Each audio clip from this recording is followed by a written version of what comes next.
সমাজের একটা অর্ধেক হচ্ছে নারী। আপনি নারীদেরকে একটা পর্দার আড়ালে রাইখা আপনি কিসের রাজনীতি করবেন? রাজনীতি করবেন। তাহলে আমি আসলে আপনার বলি, শিবির যে জুমাকে নিয়ে সাদিক কায়েমরা রাজনীতিটা করলো, এটা কি শিবির একটা মেসেজ দিল যে তোমরা যদি আমাদেরকে ছাত্র সংস্থার মেয়েদের সাথে রাজনীতি একসাথে বসতে না দাও, রাজনীতি করতে না দাও, তাহলে আমরা কিন্তু জুমাদের নিয়ে আসবো।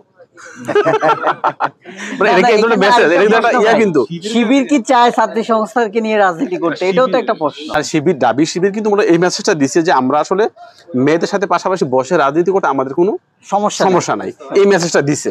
এখন জামাত যদি এটাকে অ্যালাউ করে তাদের কোনো সমস্যা নাই। আসসালামু আলাইকুম, দরবার ঢাকার পক্ষ থেকে সবাইকে শুভেচ্ছা, স্বাগতম। আমরা আজকে গুরুত্বপূর্ণ বিষয় নিয়ে আলাপ করবো। এটা হচ্ছে আসলে ডাকসুর যে নির্বাচনটা বিগত হইলো, এই নির্বাচনে আসলে মানে যে ফলাফলগুলো নিয়ে আমরা একটা মোটামুটি অ্যানালাইসিস আর কি। আমাদের সাথে আছেন নজরুল ভাই, এনসিপির খুবই গুরুত্বপূর্ণ নেতৃত্বে আছেন, প্রান্তর ভাই আছেন, জুলাই সংগ্রাম পরিষদের আহ্বায়ক, আরও অনেকেই আছে আমাদের সাথে। তো আমি জাস্ট মাঝে মাঝে ইন্ট্রো আর কি আলাপটা কীভাবে করা যায়, শুরু করা যায়। তার আপনার নজরুল ভাইয়ের কাছে আমরা যে মূলত যে প্রশ্নটা করবো, এটা মূলত হচ্ছে আসলে যে জুলাই গণ অভ্যুত্থান হয়েছে 1 বছরের থেকে একটু সামান্য একটু বেশি। তো এই আমরা এখন জুলাইয়ে অনেকগুলো ফোর্স ছিল, যে ফোর্সগুলোর পরবর্তীতে ডাকসুতে ইলেকশনে দাঁড়ায়। এর মধ্যে বিএনপি যে ছাত্রদল আছে, তারপর বাক্সাস আছে, এনসিপি যে তারপর আরও অনেকগুলো যেমন যতগুলো প্রার্থী দাঁড়াইছে তারা সবাই মোটামুটি জুলাই গণ অভ্যুত্থানের শক্তি, জুলাই নেতৃত্বে দিচ্ছে। তো জুলাইয়ের সবচেয়ে যে ফ্রন্ট লাইনার একেবারে জুলাই নেতৃত্ব যারা দিচ্ছে, এই ফোর্সটা দেখলাম জুলাই এই ডাকসুতে তারা ভালো করতে পারেনি। সেখানে শিবির কখনোই আসলে ডাকসুতে মানে প্রার্থীতা মানে রাজনীতি মানে প্রার্থী হইতে পারছে কিনা, ইলেকশন করতে পারছে কিনা, এটা আমার জানা নাই, মনে হয় পারে নাই। ইলেকশন করছিল, ভালো হয়তো ফল করতে পারে নাই। তো এইবার বিপুল ভাবে হইলো। তো এটাকে আবার আপনি নজরুল ভাই একসময় বললো যে মানে এটা ডানপন্থী উত্থান।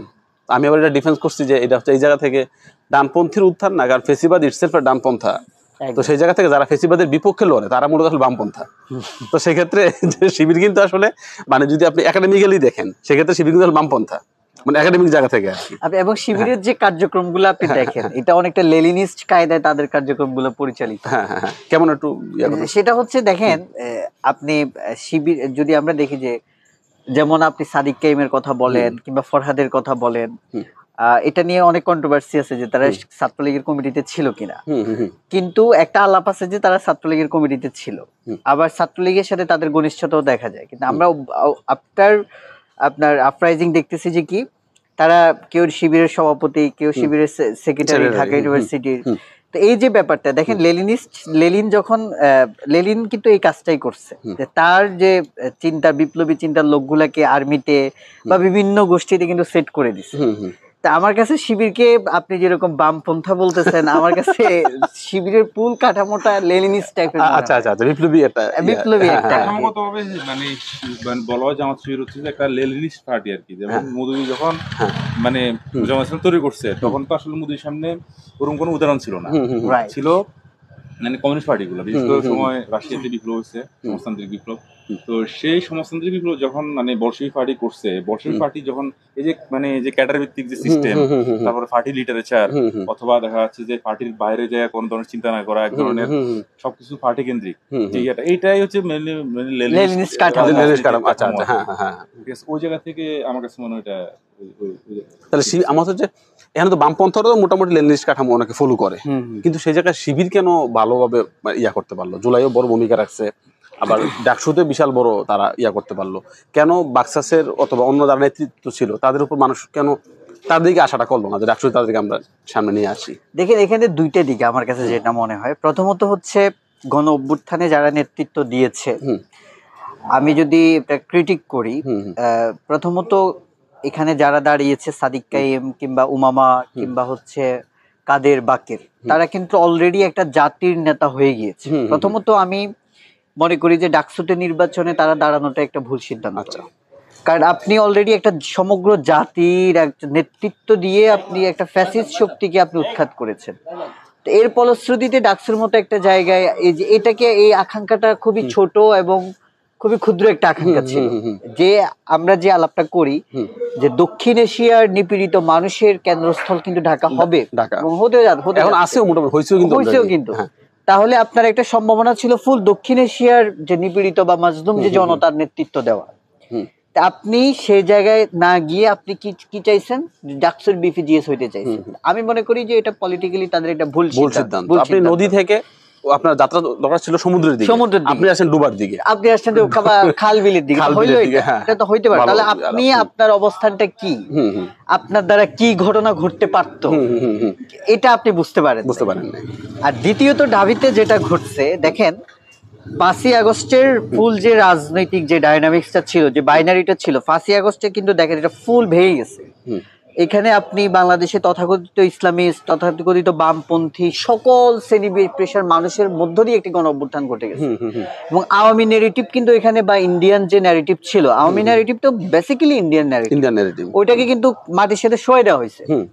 তাহলে আপনি এখানে এসে কি করলেন, আপনি শিবিরকে মোকাবেলা করার জন্য বা শিবির সমর্থিত প্যানেলকে রুখার জন্য আপনার একটা পলিটিক্যাল বা যে ধরনের আপনার কাঠামো দাঁড় করানো দরকার সেটা দাঁড় করাতে পারেন, আপনি সে আওয়ামী ন্যারেটিভে ঢুকে গেছেন। আপনি দেখেন সম্ভবত 16ই জুলাই ছেলেফেলে রাজাকার যখন শেখ হাসিনা রাজাকার বলছিল, তার প্রতিবাদ জানায় কিন্তু ঢাকা বিশ্ববিদ্যালয় মাঠে নামছে। তা আপনি সে আবার রাজাকার ট্যাগ দিচ্ছে, আবার আগের হইলো এটা, আপনি তো সে আওয়ামী ন্যারেটিভে ঢুকে গেলেন। আচ্ছা, এরপর ডাকসু কেন্দ্রিক আমরা যদি খুবই কাছ থেকে দেখি, যেমন উমামা আমাদের খুবই একসময় ক্লোজ কমরেড ছিল, যে বাকের কাদেররা আমাদের ভাই ব্রাদার, আপনি জানেন। এরপরে বা বামপন্থী যে সংগঠন প্রতিরোধ পরিষদ, সেটাও আমাদের সবাই কমরেড, আমাদের সাথে তাদের একটা পলিটিক্যাল আন্ডারস্ট্যান্ডিং ছিল। আমরা দেখতেছি যে ছাত্র দলের কথা বলতে পারি, কাঠামোগত ভাবে এবং যে ডাকসুতে আমাদেরকে জিততে হবে, ভালো ফলাফল করতে হবে, এই ধরনের কোন পরিকল্পনা আদতে এদের মধ্যে ছিল বলে আমার মনে হয় না। যেহেতু আমি এনসিপির সাথে যুক্ত, বাকসাসের কিছু বিষয় আমি জানি, যে তারা একটা সম্মিলিত একটা প্যানেল পর্যন্ত তারা দিতে পারেনি, তাহলে ভাগ হয়ে গেছে। তো হইলো এটা প্রথমত আপনার বড় ভুল, আপনি কি করিতে পারতেন এটা আপনি বুঝতে পারেন নাই। দ্বিতীয়ত আপনি একটা ছোট্ট ক্ষুদ্র জায়গা, যে আপনার যে হাসিনার মতো একটা ফ্যাসিস্ট শক্তিকে উৎখাত করার পরে আপনি এশিয়ার রাজনীতির নেতৃত্ব দেওয়ার বিপরীতে আপনি ডাকসু নির্বাচন করতেন। এই ভুলের মধ্যে আবার আপনি কি অ্যাকশন হইতে পারলেন না। এরপর আপনি শিক্ষার্থীদের ফালস আপনি ধরতে পারলেন না। আপনি অনেক কাজ করেছেন, খুবই ভালো কথা, কিন্তু আপনি তো সেই আওয়ামী ন্যারেটিভে ঢুকে গেলেন। এখন আমরা যেটাকে জেনজি বলি বা তরুণদের কথা বলি, ওরা তো আসলে ওই ন্যারেটিভ পছন্দ করে না। আপনি রাজাকার আলাপটা আসলে এখন এটা শেষ হয়ে গেছে। এটা এখন বর্তমানে যে অবস্থাটা হয়েছে, এই যে শিবিরের উত্থান, শিবিরের ব্যাপারে একটা ট্যাগ আছে, যে ট্যাগ বলতে যেটা বাস্তব ঘটনা, যে শিবির আসলে যে শিবির না, মানে জামাতে ইসলাম 71-এর বিরোধিতা করছে, এটা কিন্তু দেশের মানুষ জানা সত্ত্বেও তাদের যেই লেজুর ভিত্তিক যে পলিটিক্যাল সংস্থা, যে ইসলামী ছাত্র শিবির, তো তাদেরকে ভোট দিতেছে। তা আমার কাছে মনে হচ্ছে আসলে এই 5ই আগস্টের পরে এই যে ঐতিহাসিক বিভিন্ন ঘটনা, আপনি কোন পক্ষে নিছেন, আপনার মতাদর্শ কি, হ্যাঁ আপনার ধর্ম কি, জাত কি, এগুলো আসলে খুব গুরুত্বপূর্ণ ম্যাটার না। ম্যাটারটা হচ্ছে আপনি আপনার সমাজে ফেসিবাদের বিরুদ্ধে আপনার মানে বয়সটা কেমন, শক্তিশালী কিনা, আপনি মানুষকে ঐক্যবদ্ধ করতে পারতেছেন কিনা, সকল মানুষকে নিতে পারতেছেন কিনা। আপনি এবার দেখেন, আমি একটা কথা কালকে ফেসবুকে বলছিলাম, এটা হচ্ছে যে এইবার কিন্তু আসলে শিবির জয়ী হয়েছে, ইসলামী ছাত্র শিবির না। তাহলে এই যে শিবির থেকে ইসলামী ছাত্র শিবিরটা, ইসলামী শব্দটা বাদ যাওয়া, এবং কি বাদ গেল, যে শিবিরের যে প্যানেল, এই প্যানেলে দেখবেন সম্মিলিত এবং চাকমা আছে। আবার শিবিরের যে ট্রেডিশনাল রাজনীতি আমরা দেখি, যে মেয়েদেরকে হিজাব পড়তে হবে, মেয়েদের সাথে ক্লোজ দিন মিশা যাবে না, প্রেম করা যাবে না, কিন্তু শিবিরের যে সাদিক কাইম এবং যে ফরহাদ, তারা কিন্তু তাদের যে মেয়ে প্রার্থী ছিল, তার নাম কি, তার সাথে জুমা তার সাথে ক্লোজ দিয়ে বসতেছে, আলাপ করতেছে। এবং ফরহাদ যখন এবং সাদিক কাইম যখন ভোটের জন্য যাইতেছে, মেয়েদের সাথে খুব হাসি খুশি আনন্দ উৎফুল্ল, এমন মনে হয় না যে সে চোখের পর্দা করতেছে, মজা করতেছে। তো যার ফলে সকল মেয়েরাও তাকে ভোট দিছে। তো এই যে বাদগুলো ভেঙে যেতেছে, আমরা যে পূর্ববর্তী যে কাঠামো যে চিন্তা করি আমরা, ফিক্সড কাঠামো, এই কাঠামো কিন্তু নাই আসলে। মানুষ এখন চায় যে, এবং শিবিরের বড় ব্যাপার দেখেন, শিবির কিন্তু এই জুলাইয়ের পরে শিবির অনেক প্রগ্রেসিভ রাজনীতি করতেছে একদম। কারণ শিবির যেই তার ট্রেডিশনাল অবস্থা ছিল, সেই জায়গা থেকে ভাঙিয়া এসে সামনে আগাইতেছে। বাকি যারা প্রগ্রেসিভ আমরা যাদেরকে চিনি, তারা কিন্তু তার প্রগ্রেসিভনেস থেকে আস্তে আস্তে দূরে সরতেছে, পেছনে আসতেছে। তো যার ফলে শিবিরের যাত্রাটা অগ্রমুখী। আর বাকি যারা প্রগ্রেসিভ দ্বারা ছিল, যেমন বামপন্থা মোটামুটি এক ধরনের ওই ফেসিবাদী কাঠামোর মতোই, তারা আসলে আওয়ামী বয়ান দ্বারা অবসেসড, এরবারে যাইতে পারে নাই। এর মধ্যে একটু ব্যতিক্রম মেঘমুল্লা বসু, এবং কিন্তু সেটার ফলাফল এবং ডাকসু ইলেকশন কিন্তু খুবই ফ্রি ফেয়ার, আমি যতটুকু মনে করি। আপনি শিক্ষক নেটওয়ার্কের স্টেটমেন্টের মধ্য দিয়ে তো এখানকার যে সেকুলার প্রগতিশীল যারা এখানে তো একটা এন্টি ইসলামী বা ইসলাম ফোবিয়া কাজ করে। হ্যাঁ, ওই জায়গায় দেখেন এখানকার বাংলাদেশের শিক্ষক নেটওয়ার্ক হচ্ছে একটা প্রগ্রেসিভ প্ল্যাটফর্ম।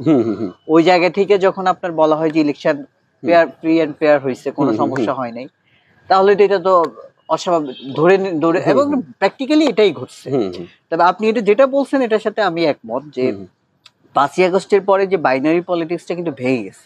এটা কিন্তু আমি মনে করি ডাকসুতে শিবিরের মানে শিবির সমর্থিত, আপনি যেটা বলছেন ইসলামী ছাত্র শিবিরের জয় না, শিবিরের জয়, শিবিরের জয়টা হয়েছে।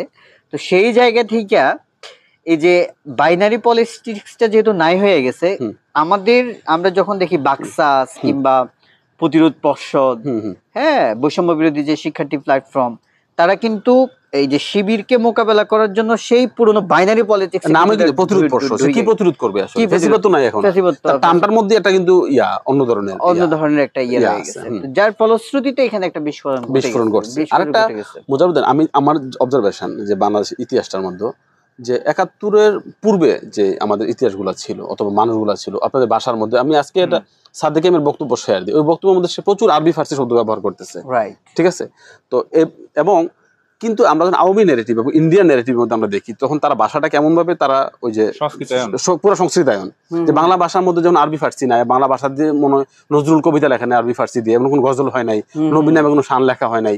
তো এই যে নবীন নামে শান লেখা, গজল লেখা, আরবি ফার্সি লেখা, এই কেন্দ্রিক ভাষা বাংলা ভাষাটাকে তারা খারিজ করে দিচ্ছে। কিন্তু এই ভাষাগত এটা কিন্তু বড় বিপ্লব যে ৫ই আগস্টে কিন্তু আওয়ামী যে ল্যাঙ্গুয়েস্টিক যে ফেসিবাদ ছিল এটাও কিন্তু ভাঙছে, এবং সাদিক ক্যাম্পটা এটা কিন্তু ভালোভাবে হোল্ড করে, বাক্সাসও হোল্ড করে, বাকিরাও হোল্ড করে। তো এটা একটা বড় গুরুত্বপূর্ণ ইয়ে ছিল, যেটা সাদিক ক্যাম্পের বক্তব্যের মধ্যে স্পষ্ট, তার ভাষার মধ্যে আরবি ফার্সি আসা।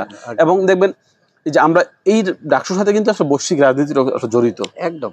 কিভাবে আপনি দেখেন যে মরক্কো যখন বিশ্বকাপে ভালো খেলতেছে তারা সেজদা দিতেছে, পাকিস্তানি কোন প্লেয়ার যখন ভালো খেলতেছে মুসলিম, সে সেজদা দিতেছে। এখন এট দ্য সেম টাইম মানে মুসলিম যে আইডেন্টিটি, ড্রেসের যে আইডেন্টিটি, তার যে ইবাদতের আইডেন্টিটি, মানে যার কালচারাল আইডেন্টিটি, এটা একসময় সাপ্রেস ছিল, এখনো আছে সাপ্রেশনের মধ্যে, কিন্তু এটা রিভোল্ট হইতেছে আস্তে আস্তে আস্তে আস্তে, যে সেই পোশাক নিয়ে কাজ দিবে। যেমন খালিদের ব্যাপারটা দেখেন, জামালউদ্দিন খালিদ, সে কিন্তু ক্যাম্পাসে রাজনীতিটা করতেছে শুধু পোশাক দিয়ে, তাই না? এটা তার বড় ব্যাপার যে হিজাব এবং তার পাঞ্জাবি, সব হচ্ছে আমি যাই হই, কিন্তু আমার এই যে পোশাকের ব্যাপারটা, আইডেন্টিটি, এটা আমি সামনে আনবো, এটা গুরুত্বপূর্ণ ফিগার, সে কাজটা করতেছে, এবং হিজাব নিয়ে তার গুরুত্বপূর্ণ কাজ আছে। আচ্ছা, এবার আমি প্রান্তর ভাইয়ের কাছে এটা করতে চাই আর কি, আমি এটা নিয়ে আমার একটা নোট আছে। হ্যাঁ, নোট আছে।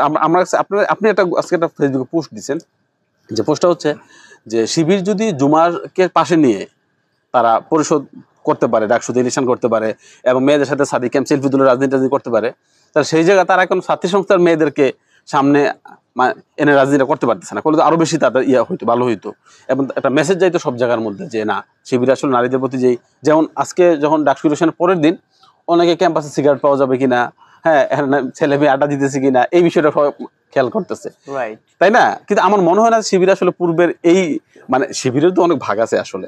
আমরা শিবিরের সাথে যতগুলো মানুষের কথা হয়েছে, তারা একটা ব্যাপার বলে যে ডাবির কেন্দ্রীয় যে শিবির আর বাংলাদেশের অন্যান্য যে শিবির, প্রত্যেকটা দলের মধ্যে তো থিসিস অ্যান্টিথিসিস আছে, কিন্তু যেমন শিবিরের মধ্যে যেমন স্কুল কলেজ পড়ুয়া একটা শিবির ভার্সন, আবার মাদ্রাসা পড়ুয়া একটা শিবির ভার্সন, গ্রামের একটা শিবির ভার্সন, শহরের আবার একটা শিবির ভার্সন, অনেকগুলো ভার্সন আছে। কিন্তু ডাবির হলে যে ছেলেগুলো ছিল আওয়ামী লীগের আমলে, এটা একটা শিবির ভার্সন। আবার যে ছেলেগুলা ঢাকায় বিভিন্ন মেসে ছিল, তাদের আবার আরেক ধরনের মানে গ্রোমিং হয়েছে, ভিন্ন ভিন্ন প্যাটার্নের হয়েছে।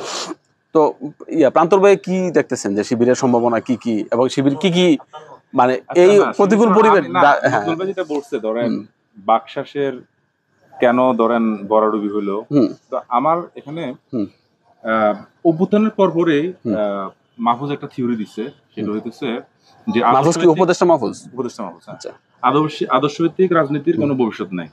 সেটার উপর ভিত্তি করে কিন্তু মানে হওয়া উচিত ছিল কি, এনসিপি বা জাতীয় নাগরিক পার্টি থেকে এনসিপির একটা বিপ্লবী দল হওয়া দরকার ছিল। আর একটা বিপ্লবী দল হতে গেলে কিন্তু একটা আদর্শ লাগে।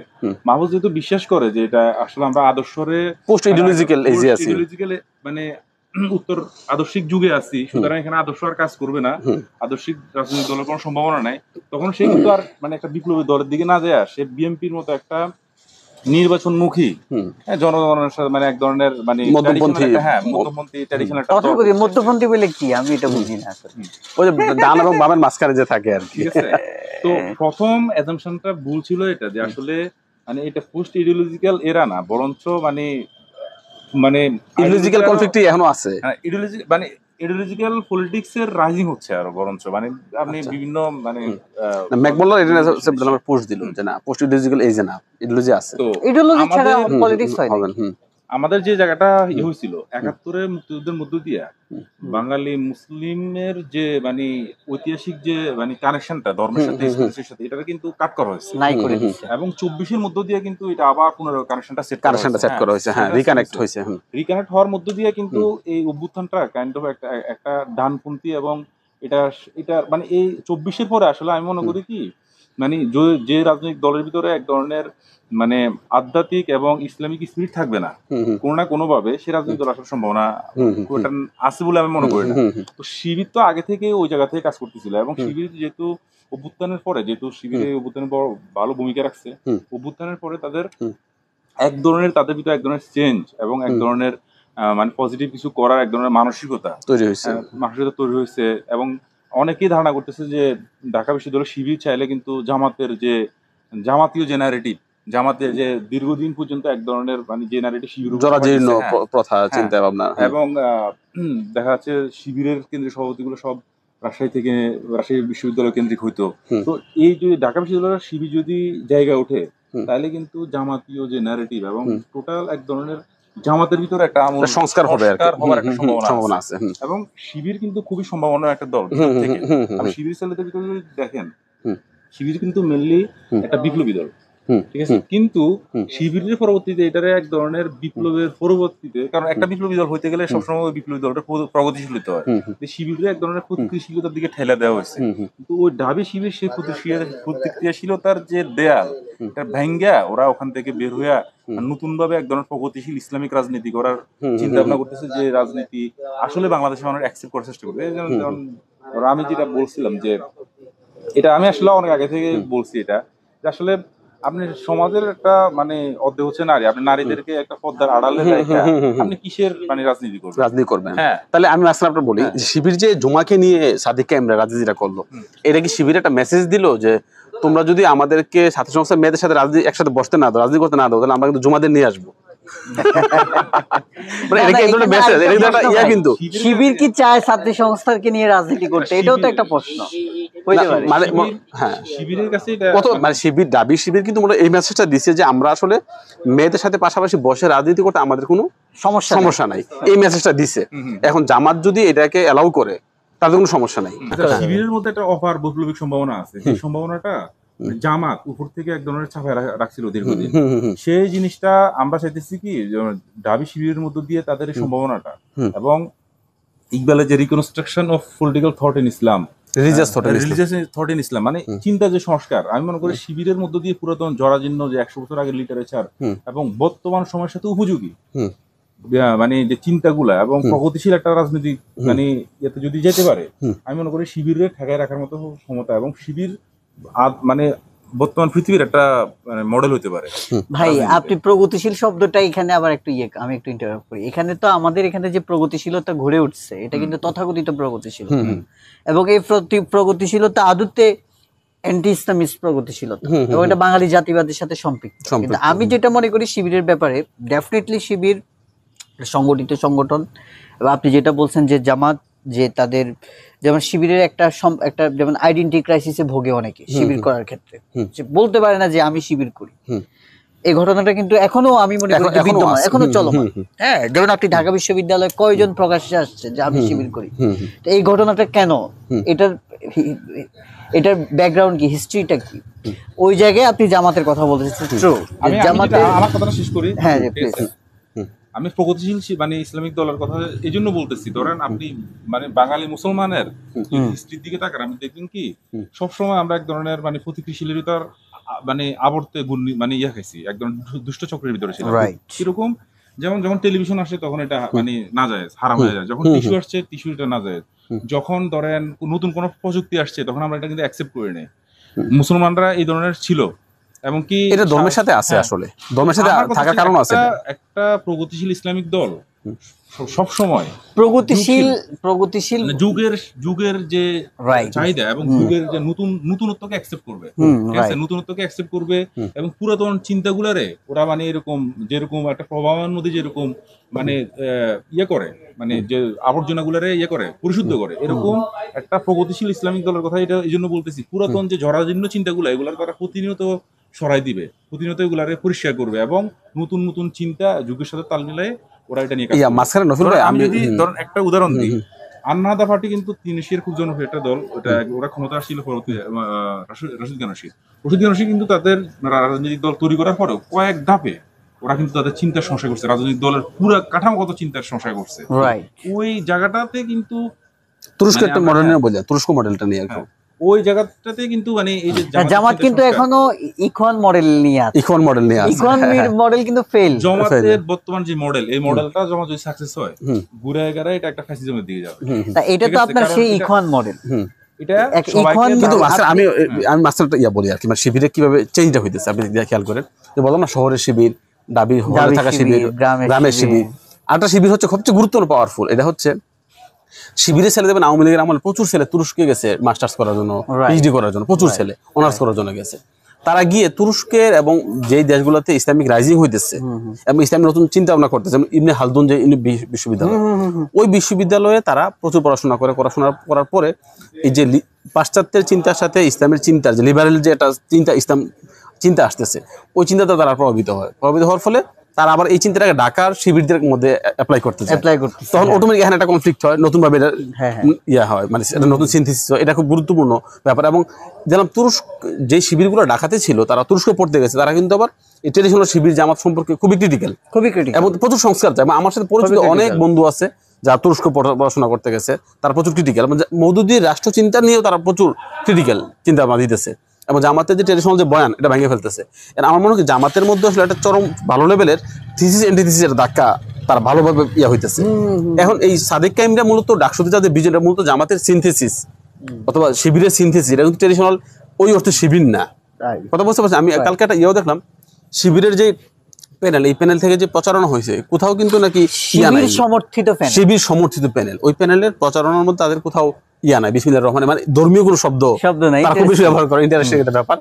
চাকমা যে ছেলেটা পাস করছে, তো শিবিরের মধ্যে আসলে এই ধরনের একটা চলতেছে, ফাইট চলতেছে। আপনি থিওরিক্যালি যদি তর্ক করেন, আদতে তো জামাত এবং শিবির একটা সেকুলার পার্টি। আমরা ওই তর্কে গেলে তো লম্বা সময় লাগবে, কিন্তু তারা আসলে সেকুলার না। তারা তো জামাতের একটা বড় ক্রিটিক, জামাতের বড় ক্রিটিক যেটা মওদুদির মধ্যে ব্যাপারটা আছে, যে তারা যেই ব্যাপারটা স্লোগানটা বারবার, যে রাষ্ট্র যার অথবা জমিন যার আইন চলবে তার।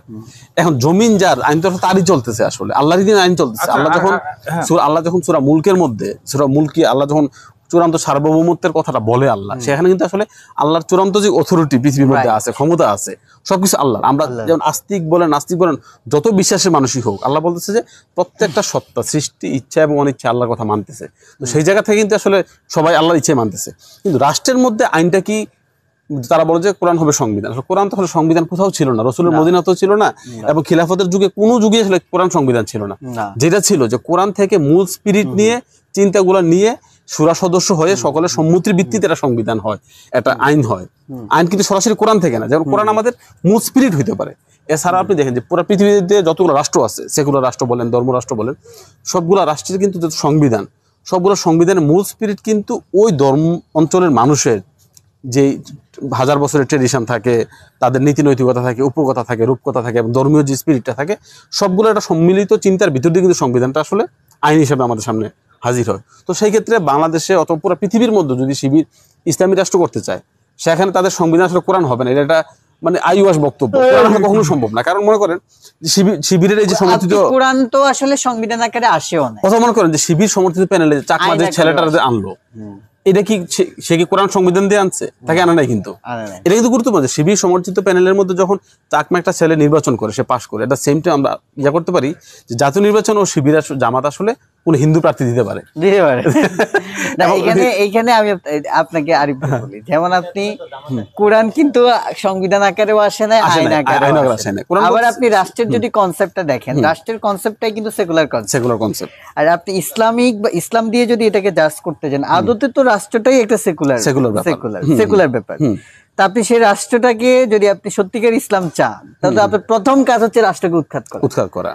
তা এখন আপনি তো সেই পলিটিক্সে নাই, আপনি সেই রাষ্ট্রের মধ্যে রয়েছেন, সেই রাষ্ট্রকে মেনে নিচ্ছেন, সেই রাষ্ট্রের সবকিছু গ্রহণ করতেছে। রাষ্ট্রের সভারেন্টি হচ্ছে জনগণ, আর ইসলামের কনসেপ্ট হচ্ছে কি আল্লাহ। না, কিন্তু আমি এই জায়গাতে একটা ডিফারেন্ট আমার লেখাও আছে, আমি এই যে পয়েন্টটা গুরুত্বপূর্ণ, এটা হচ্ছে এই যে মানে আধুনিক সেকুলার স্টেটে বলতেছে যে জনগণ হচ্ছে সার্বভৌমত্বের মালিক, আর ইসলামিক ইয়াতে বলতেছে যে আল্লাহ। আসলে যখন সেকুলার স্টেটও বলা হয় যে জনগণ সার্বভৌমত্বের মালিক, সেখানে আসলে কোনো সমস্যা হয় না কোরআন থেকে, ধর্মদের সমস্যা হয় না। কেন হয় না আমি আপনাকে বলি। আল্লাহ বলতেছে পৃথিবীতে আমি আমার খলিফা প্রেরণ করলাম, মানে আল্লাহ প্রতিনিধি। তাহলে সেক্ষেত্রে প্রত্যেকটা মানুষ কিন্তু আমরা প্রতিনিধি আল্লাহ। তাহলে আমরা কিভাবে চলবো এটা তো আমরা ডিসাইড করবো। আমরা কোরআন, বাইবেল, বেদ, গীতা, ধর্মগ্রন্থ সেখান থেকে আমরা রিড করে করে আমাদের ইন্টারপ্রিটেশন তৈরি করে সকলের সম্মতির ভিত্তিতে আমরা একটা আইন তৈরি করি। তো সেই ক্ষেত্রে আসলে মানুষের সার্বভৌমত্ব কিন্তু আল্লাহ স্বীকার করতেছে অলরেডি, যেমন আল্লাহ আমাদের খিলাফত দিয়ে দিছে। তো সেই ক্ষেত্রে আল্লাহ বলছে তুমি আমার ভারপ্রাপ্ত মানে গড, মানে বাইজারমেন্ট অফ গড। তো সেই ক্ষেত্রে আসলে মানে গণতন্ত্রের সাথে কিন্তু খিলাফত, যদি ব্যক্তি হিসেবে খিলাফত ধরেন যে ব্যক্তি আপনি আমি খলিফা এবং আমাদের সকলে মিলে একটা তন্ত্র হয়। তো গণ মানে কি, যে আপনি আমি গণ মানুষ সবাইকে মিলে একটা জনগণ মিলে একটা তন্ত্র হইলো, সেম ব্যাপার। কিন্তু সেক্ষেত্রে রাষ্ট্রের সাথে কিন্তু আপনি যদি ইসলামে কিন্তু মানে ফিক্সড কোনো কাঠামো আল্লাহ কোরআনে বলে দেয় না। কিন্তু আমরা যে আল্লাহ কিন্তু না খিলাফতের কথা বলছে, না রাষ্ট্রের কথা বলছে, কিছু বলে আল্লাহ বলছে এটা সামষ্টিক কাঠামো। 10-12 জন মানুষ, 500, 1000, 1 কোটি মানুষ একসাথে থাকতে গেলে তারা ভিন্ন মতপথের হবে। তাদের মধ্যে ঐক্যবদ্ধ থাকার জন্য গুরুত্বপূর্ণ হচ্ছে যে সূরা আল ইমরানের যে 64 নম্বর আয়াতে বলছে, এসো সেই কথায় যা তোমার এবং আমার মধ্যে এক, যেটা রাসূল সাল্লাল্লাহু আলাইহি ওয়াসাল্লাম মদিনার মধ্যে প্রতিষ্ঠা করতেছে। যে মদিনার মধ্যে ইহুদি ছিল, খ্রিস্টান ছিল, পেগান ছিল, তারপর আরো বিভিন্ন স্থানীয় গোত্র ছিল, তাদের সবাইকে নিয়ে ঐক্যবদ্ধভাবে রাসূল একটা সনদ তৈরি করে, যেটা আমি মনে করি কি যে আধুনিক রাষ্ট্রের ভিত্তি মূলত এই মদিনা সনদ। মদিনা কিন্তু স্টেটের এসেন্স, পুরোপুরি স্টেট না, কিন্তু স্টেটের এসেন্স আসলে এইটা রাসূল ইয়া করতে আছে। রাসূলের এই আধুনিক রাষ্ট্রের সাথে রাসূলের গুরুত্বপূর্ণ ব্যাপারটা হচ্ছে কি, রাসূল ব্যক্তিকে গুরুত্বপূর্ণ দেয়। তো এই জায়গা থেকে জামাতের ব্যাপারটা একটু ক্রিটিক্যাল। ইসলামী রাষ্ট্র অথবা রাষ্ট্র আসলে এটা ইসলামিক অন ইসলামিক রাষ্ট্র হয় না, রাষ্ট্র ঠিক আছে। রাষ্ট্র মানেই হচ্ছে, যেমন মনে করেন একটা জাহাজ, আমি রাষ্ট্র ব্যাপারটা কনসেপ্ট কিভাবে দেখি, মনে করেন একটা জাহাজে করে আমরা এক তীর থেকে আরেক তীরে যাবো, মানে একটা দ্বীপে যাবো। তো এই জাহাজের মধ্যে অনেক ধরনের মানুষ আছে, হিন্দু, বৌদ্ধ, খ্রিস্টান, ইহুদি, নাসারা, সব ধরনের মানুষ আছে, আস্তিক, নাস্তিক, LGBTQ সব ধরনের মানুষ আছে, ঠিক আছে। এখন এই মানুষগুলো ঐক্যবদ্ধভাবে জাহাজে থাকতে হবে। যদি তারা কোবাকবি করে, মারামারি করে, জাহাজ ডুবে যাবে। তাহলে আমাদের থাকতে হলে কি করতে হবে, আমাদের চুক্তি লাগবে। চুক্তি কিন্তু সকল সম্পর্ক, সকল আইন, রাষ্ট্র, সমাজ, যে কোনো প্রতিষ্ঠানের মূল ভিত্তি হচ্ছে চুক্তি। তো ইসলাম চুক্তিটা আপনি কিভাবে করবেন, কোন কাঠামোতে করবেন, এটা ভিন্ন ব্যাপার। কিন্তু ইসলাম আমাদেরকে যে ব্যাপারটা বলে যে চুক্তি করো। আজকে আমি আলাপ দিলাম না যে রাসূল সাল্লাল্লাহু আলাইহি ওয়াসাল্লামের সবচেয়ে গুরুত্বপূর্ণ ব্যাপার হচ্ছে হুদায়বিয়া সন্ধি এবং মদিনা সনদ, খুবই গুরুত্বপূর্ণ। রাসূল সাল্লাল্লাহু আলাইহি ওয়াসাল্লামের সাথে চূড়ান্ত বিরুদ্ধে যারা যুদ্ধ করতেছে, মক্কার সাথে, কাফেরদের সাথে সরাসরি যুদ্ধ এবং শত্রু মারামারি করতেছে, এই অবস্থায় রাসূল হুদায়বিয়া সন্ধি করতেছে। কথা বুঝতে পারছেন? তাহলে এই যে চুক্তি করা, চুক্তির ভিতর দিয়ে কি হয়, নিজে ছাড় দিতে হয়, অপরকে ছাড় দেওয়ার ভিতরে চুক্তি করতে হয়। সেক্ষেত্রে ইসলামের কোনো ফিক্সড মডেল নাই। এখন এই শিবির কিন্তু ঢাকা ইউনিভার্সিটিতে আসলে এই চুক্তির আমার মনে হয় পালসটা ধরতে পারছে, যার ফলে মানে সে তার ট্রেডিশনাল যে সিদ্ধান্ত মতামত থেকে, শিবির জামাতের যে অবস্থান থেকে সরে আসতেছে। আমি এই কারণে বললাম যে শিবির ডানপন্থী দল হইলেও সে কিন্তু প্রগ্রেসিভ যাইতেছে। আর তাদেরকে আমরা বামপন্থী দল, প্রগ্রেসিভ দল বলি, তারা কিন্তু আসলে সে প্রগ্রেসিভিজম নাম দিয়ে সে কিন্তু আসলে একটু ডগমেটিজমের মধ্যে ঢুকতেছে। যেমন 71 নিয়ে তারা যে ডগমেটিক বয়ান, 30 লক্ষ, 2 লক্ষ, এই নানান ধরনের ডগমেটিজম আছে, তাই ঠিক আছে। এগুলো শিবিরের মধ্যেও আছে, কিন্তু শিবির চেষ্টা করতেছে একটু প্রগ্রেসিভ হইতে। তো আমার মনে হয় এইটা বাংলাদেশের রাজনীতিতে কি ধরনের ইফেক্ট পড়তে পারে, এটা ডাকসু নির্বাচন না, এটা তো ডেফিনেটলি এটা খুব আমার কাছে মনে হয় যে একটা মারাত্মক, শব্দটা ব্যবহার করতেছি, মারাত্মক একটা ইফেক্ট ফেলবে। কারণ হচ্ছে এখানকার রাজনৈতিক, আমার মনে হয় যে পুরো হিসাব নিকাশটাই চেঞ্জ হয়ে যাবে এই ডাকসু নির্বাচনের ফলশ্রুতিতে। দেখুন, এর মধ্য দিয়ে জাতীয় রাজনীতিতে তো একটা প্রভাব পড়বে, এবং সবচেয়ে গুরুত্বপূর্ণ যে শিবির, আপনি যেটা বলছেন যে একটা প্রগ্রেসিভ পলিটিক্সে তারা ঢুকে গেছে অলরেডি এবং আরো বেশি ঢুকে যাবে, যেটার প্রভাব জামাতের মধ্যেও পড়বে। আর জাতীয় রাজনীতিতে তো ডেফিনেটলি, যেমন আমরা এর আগে আমরা পর্যালোচনা করেছি যে অভ্যুত্থানের মেইন ফেস যারা অভ্যুত্থান নেতৃত্ব দিয়েছে তারা ফেল করছে।